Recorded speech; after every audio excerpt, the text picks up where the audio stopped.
today's video, to help David Lee Benson in his cause of exposing Kim Kardashian, I'm going to be breaking down a very interesting phone call from 2014 that was leaked in 2019 by the New York Daily News that would eventually lead to the creation of KimKardashianRuinedMyLife.com. But before I get started, I just want to say that the entire recording is about 25 minutes, so I'm only going to be breaking down the most important parts of the phone call. But if you wanted to listen to the full audio yourself, which I highly recommend you do, I will link the article in the description below. And so when Jonathan showed me your app, I thought, this is totally what I've been trying to explain to Instagram, what they should have. And I never care too much about anything, or, for me to say that I really would like to be involved with something and go on a whole social media campaign on how everyone needs something like this or this app, because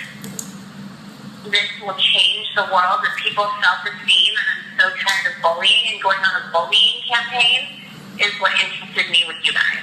Our patent right now, our provisional patent, has been filed for current and all future social media platforms. So that will include all social media platforms today, like Dave just said, Twitter. Instagram's the biggest. That's the one that we started with.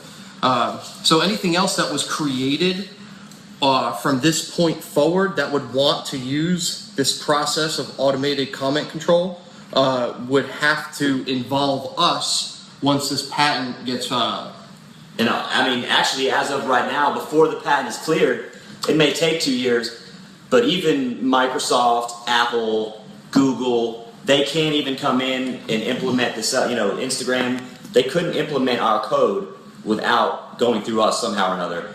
That's amazing. That's so smart. Which is why I believe Kim was purposely trying to get out of the deal with David so she could take all the credit and have all the money and all the accolades to herself for coming up with the idea. Because the reason she ended the deal is so absolutely ridiculous, that's the only explanation that makes sense. According to Lee Benson, Kardashian pulled out of their deal after learning one of his partners texted a message to an acquaintance indicating they'd considered working with Kardashian but decided not to. Kardashian's lawyers argued that the text violated a non-disclosure agreement between the parties, which released her from the deal. Lee Benson argued that the NDA she was referring to was signed after the text in question was sent and should not apply. He also argues that shouldn't allow Kardashian to abscond with his intellectual property regardless. You see why I think this is stupid? And why it's just such a clear as day blatant excuse? Let's say the NDA was signed before, like Kim claims. How exactly did they break it? Absolutely nothing that was discussed in this phone call was ever relayed to this so-called acquaintance. But also, how on earth would Kim have gotten her hands on the information that David's partner in this business was texting an acquaintance? She either didn't trust David and his partner from the very beginning, so she hired an investigator to spy on them, or the more likely case, she made it up. She's just simply not telling the truth. New York Daily News continues with a statement made by Kim's attorney. I feel I need to disclose the information that her attorney was literally Martin Singer. Yeah, do with that information what you will. The dispute related to my client becoming aware of text messages falsely making it appear that she wanted to buy into Mr. Lee Benson's company but was turned down, implying that Mr. Lee Benson and his company are so wildly successful that they did not want to do business with her. As a result of this tortious conduct, my client did not want to do business with Lee Benson or his partners. No, Kim, they didn't want to do business with you because his company was so wildly successful that they were too good for you, which I'll circle back to in just a second. The idea that they didn't want to work with you, which again, I'll get back to, was probably because you didn't know what you were doing. In the following clip, David literally asks Kim, who is a business partner in Sensagram at this point in time, what ideas do you have for the app? And she says, I don't really know. My whole family would totally help out, whatever, and I just know everyone I know would use this. And What do you have in mind?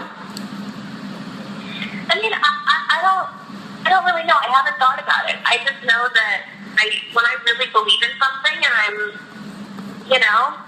down to do it, I would love to partner with you guys and really make this like super, super huge. And like I said, start like some kind of foundation together and start like a whole anti-bullying business. She didn't have any input for them, and she didn't want to have any input for the app. She just wanted her name attached to it so she could make money from it. When you are trying to develop a successful app, you need more than a celebrity's name attached to it for it to become a successful app. You need a team of people who know what they're doing. That includes constantly updating the app's functions and coming up with innovative ideas that make your app stand out from all the competition. Also, for Kim to have the audacity to make the claim that David didn't want to work with her because he was too wildly successful is literally absurd. Because in the following clip, David himself literally gushes over Kim's game on the App Store multiple times. He literally tells her that his wife and kids are addicted to it. I just launched my first app and I really had no idea. My kids all play it. It's a video game app. The first time I ever saw only positive comments was when I Instagrammed about my video game. And I was like, oh my God, I swear I thought the video game people paid them off or something. Just like a whole positive campaign. Well, my wife and kids are actually, my girls are actually all playing your game, and they're like, they're addicted to it. I have to like ask my wife, like, hey, are you going to play that all night long? But not only that, Kim literally says that on her launch day, she was told that the app received 2 million downloads. I just see the reach that I've had with this video game app that I've done and how well it's been in the first day, getting 2 million downloads. So taking both of these factors into account, the 2 million downloads and the fact that David's family absolutely adored Kim's game, why would David not be interested in working with her? Kim, you are a liar. You just wanted to steal from him and make him look like the bad guy so you could get away with it. It's clear that David was excited to work with Kim. Otherwise, he quite literally wouldn't have flown to Calabasas for an in-person meeting with Kim after the initial phone call. I mean, if David didn't want to work with Kim so badly because his company was just so wildly successful and he was too good for her, then how come he literally doubled down and proposed the idea of Kimoji at the end of their meeting? Doesn't make sense, does it? If you don't want to work with someone, you don't fly out to discuss shares, what platforms the app should be available to, the nitty-gritty of legality, and then proceed to give them more of a reason to work with you. Is that not the dumbest thing ever? But also, in the following clip, David says that he's had several celebrities reach out to him to collaborate on Sensagram. But he was most interested in working with Kim because she was the biggest celebrity by far to have shown interest in what they were doing. With the sheer amount of influence Kim had at the time, who in their right mind would pass up the chance to work with her? Honestly, we've had a couple of celebrities reach out and want to be involved, but by far, you are, the most popular one. You have more reach, more status, more ability to help more people get this in their hands, and so obviously, if you can help people and make a shitload of money, exactly. Why not? Why not? So I'm all about the commercial side of it as well. That's Okay. why, I kind of wanted to hear you say that. Kind of wanted to hear you say that. I'm glad you said that. But at the same time, this is one of those problem solvers, like Dan said. If you look on the Forbes list of what makes an app successful, obviously if you're it's pretty easy to make one successful because you have a lot of status, but at the same time, you have to solve a problem. And that's what we did here. So if we could join together, figure this out to where you can use your status, we can continue to develop this and make it big, and like you said, we can start a foundation or something. Yeah, and you just let us know what you want to do. There is no damn way David would have suddenly woke up one morning and been like this.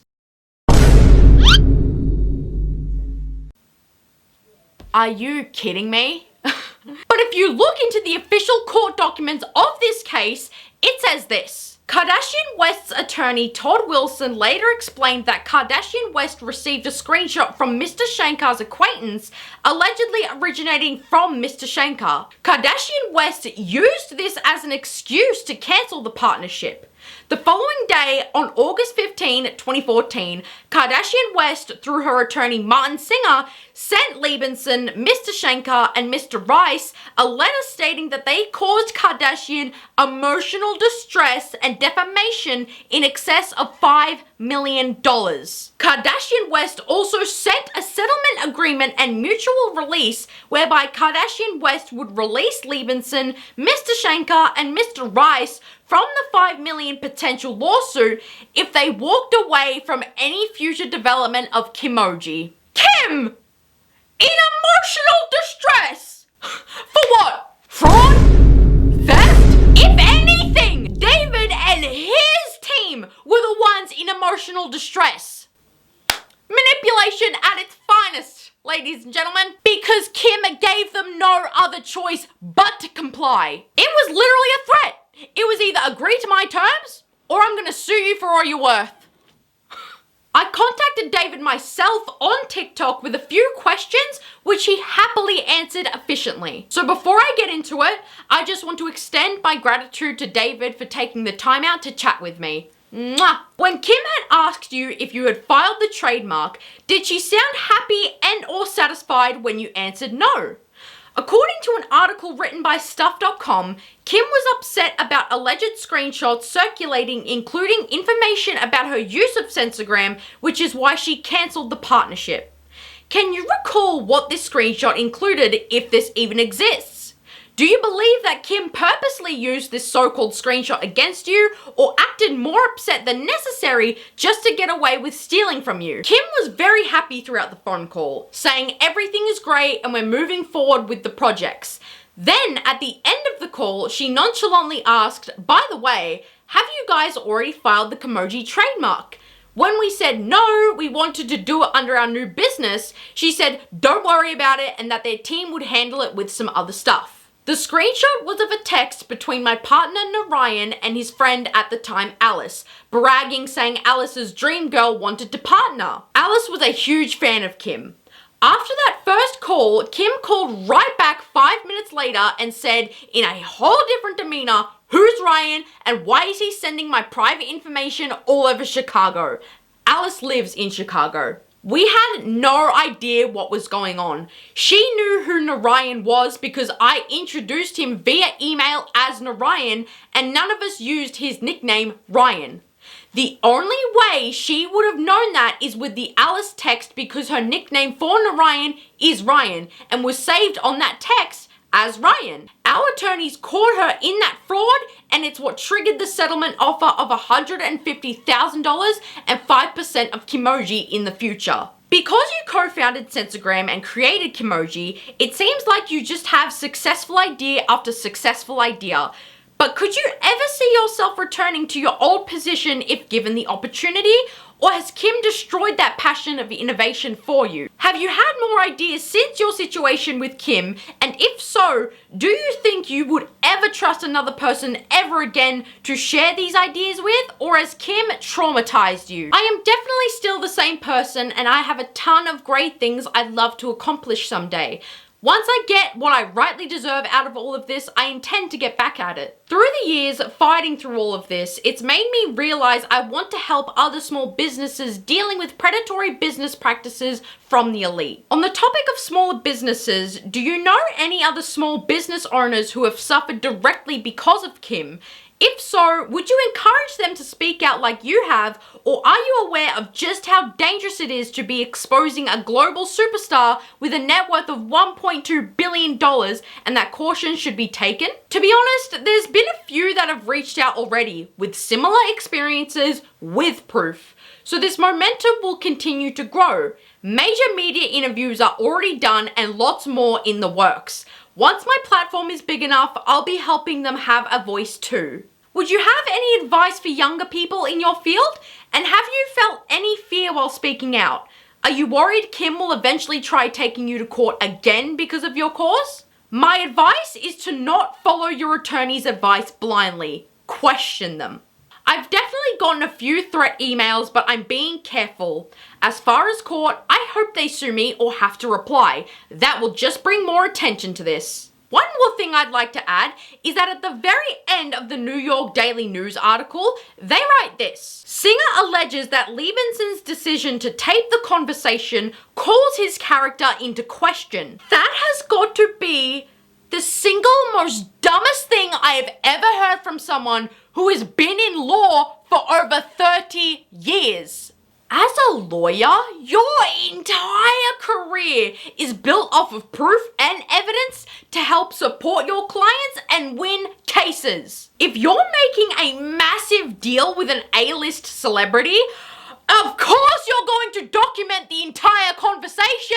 Otherwise, if David hadn't have recorded the conversation, nobody would have ever believed his story. People would have called him crazy or delusional or say that there's no way someone like him could ever be in contact with Kim Kardashian to discuss business. But because David took very necessary precautions that literally anybody would have taken, he's suspicious. That is outrageous! Anyways, guys, that is the end of the video. Thank you so much for watching. And again, thank you so much, David, for taking the time out to talk with me and answer my questions. I really, really appreciate it, and I wish all the best for your cause. Guys, thank you so much for watching. I'll see you guys in the next video. Mwah!